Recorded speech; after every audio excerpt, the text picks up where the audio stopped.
Hi friends, எல்லாருக்கும் வணக்கம். நவமணி நச்சுவைக்கு உங்களை அன்போடு வரவேற்கிறேன். இன்றைக்கி நம்ம வீடியோவில் பார்க்க போகிறது ஒரு ஸ்நாக்ஸ் ரெசிபி. இல்லைனா நீங்கள் மதியானம் லஞ்சு கூட இதை நீங்கள் செஞ்சு சாப்பிட்டுக்கலாம். சூப்பராக இருக்கும். இது ஃப்ரெஞ்ச் ஃப்ரைஸ் மாதிரியே நல்ல டேஸ்ட்டாகவும் இருக்கும். பசங்களுக்கு இது ரொம்ப பிடிக்கும். கண்டிப்பாக ட்ரை பண்ணி கொடுங்க. அதுக்கு முன்னாடி நம்ம சேனலை நீங்கள் சப்ஸ்கிரைப் பண்ணினா மறக்காமல் சப்ஸ்கிரைப் பண்ணிவிடுங்க. வாங்க இப்போ நம்ம வீடியோக்குள்ளே போகலாம். ஃபஸ்ட்டு நான் ஒரு 3 உருளைக்கிழங்கு, அதாவது ஒரு 1/2 kgக்கு பக்கமாக உருளைக்கிழங்கு எடுத்துக்கிறேன். இதை தோல்லாம் எடுத்துட்டு நல்ல மீடியமான ஸ்லைஸாக கட் பண்ணி வச்சுக்கோங்க. ரொம்ப தின்னாகவும் வேண்டாம்.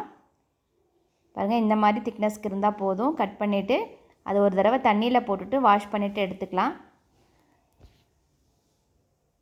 இதை நம்ம இப்படியே ஃப்ரை பண்ண போகிறது கிடையாது. ஒரு தடவை ஒரு 3/4 வேக்காடு வேக வச்சுக்கிட்டு அதுக்கப்புறமா நம்ம எடுத்து ஃப்ரை பண்ணிக்கலாம். கொதிக்கிற தண்ணியில் இந்த உருளைக்கிழங்கை போட்டுக்கிறேன். போட்டுட்டு ஒரு 3/4 வேக்காடு வெந்தால் போதும். ரொம்ப பாயில் பண்ண வேண்டாம். அது வேகட்டும். அதுக்குள்ளே நம்ம கோட்டிங்க்காக மிக்சிங் ரெடி பண்ணிக்கலாம். ஒரு பவுலில் 5 டேபிள் ஸ்பூன் அளவு மைதா மாவு எடுத்துக்கிறேன். இதில் சீரகம் ஒரு 1/2 டீஸ்பூன் சேர்த்துக்கிறேன்.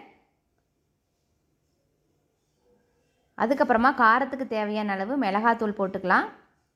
நான் சொல்கிறது ஒரு 1/2 kgக்கு அளவான மிக்சிங் தான் இது. உங்களுக்கு காரம் எவ்வளோ வேணுமோ அவ்வளோ பார்த்து போட்டுக்கோங்க. இது கூட தேவையான அளவு உப்பும் போட்டுக்கலாம். இது கூட தண்ணி ஊற்றிட்டு நம்ம ஒரு திக்கான பதத்துக்கு கரைச்சி வச்சுக்கலாம். உருளைக்கிழங்கு நல்லா வெந்துருச்சு. அதை இப்போ நம்ம வடிகட்டிடலாம். இந்த உருளைக்கிழங்கு ஒரு தடவை நார்மல் வாட்டரில் நம்ம அலசி எடுத்துக்கலாம். அதில் ஸ்டார்ச் இருக்கிறதுனால அந்த உருளைக்கிழங்கு மேலே வளவளப்பு தன்மை இருக்கும். அதனால தான் இந்த கலக்கி வச்சுருக்கிற மிக்சிங்கில் இந்த உருளைக்கிழங்கை போட்டு மிக்ஸ் பண்ணிடுங்க. இது மிக்ஸ் பண்ண உடனே நீங்கள் அப்படியே போடலாம். இது கொஞ்சம் நேரம் வச்சுருக்கணும் அப்படிங்கிற அவசியம்லாம் இல்லை.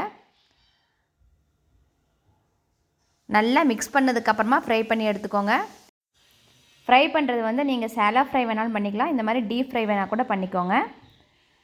நம்ம முதல்லையே கொஞ்சம் வேக வச்சுருக்கிறதுனால இது கொஞ்சம் நேரம் ஃப்ரை ஆனால் போதும், எடுத்துடலாம். எல்லா உருளைக்கிழங்கையும் இந்த மாதிரி ஃப்ரை பண்ணி எடுத்துக்கோங்க. இந்த பொட்டேட்டோ சிப்ஸை நீங்கள் இப்படியே வேணால் கூட சாப்பிட்லாம். இல்லைனா மறுபடியும் நம்ம நல்லா ஃப்ரை பண்ணிவிட்டு கொஞ்சம் பட்டரில் அதுக்கப்புறமா கூட சாப்பிட்டுக்கோங்க. இந்த மாதிரி சாப்பிடும்போது நல்ல டேஸ்ட் டிஃப்ரெண்ட்டாக இருக்கும்.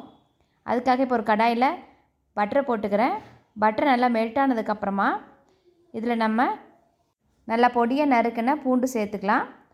பூண்டு நல்லா கோல்டன் கலர் ஃப்ரை ஆகணும். அது வரையிலும் நல்லா ஃப்ரை பண்ணிக்கோங்க. பாருங்கள், இந்தளவுக்கு ஆனதுக்கப்புறம் இதில் நம்ம நல்லா பொடியை நறுக்கி வச்ச கொத்தமல்லியும் சேர்த்துக்கலாம். அது கூடவே சில்லி ஃப்ளாக்ஸ் போட்டுக்கிறேன்.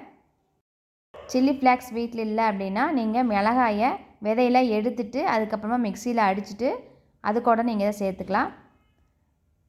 இப்போ நம்ம ஃப்ரை பண்ணி வச்சுருந்த பொட்டேட்டோவை போட்டுட்டு நல்லா மிக்ஸ் பண்ணி விட்டுருங்க. சூப்பரான ஒரு ஈவினிங் டைம் ஸ்நாக்ஸ் ரெடி ஆயிடுச்சு. கண்டிப்பாக இது நீங்கள் உங்கள் பசங்களுக்கு செஞ்சு கொடுங்க. சூப்பராக இருக்கும். லஞ்சுக்கு தயிர் சாதம், ரசம் சாதத்து கூட சாப்பிடும்போது சூப்பரான டேஸ்ட்டாக இருக்கும். இந்த மாதிரி நீங்களும் செஞ்சு பார்த்துட்டு எப்படி இருந்துச்சு அப்படிங்கிறத கீழே எனக்கு கமெண்ட் பண்ணுங்கள். நவமணி நச்சுவை சேனலை சப்ஸ்கிரைப் பண்ணாதவங்க மறக்காமல் சப்ஸ்கிரைப் பண்ணிவிடுங்க.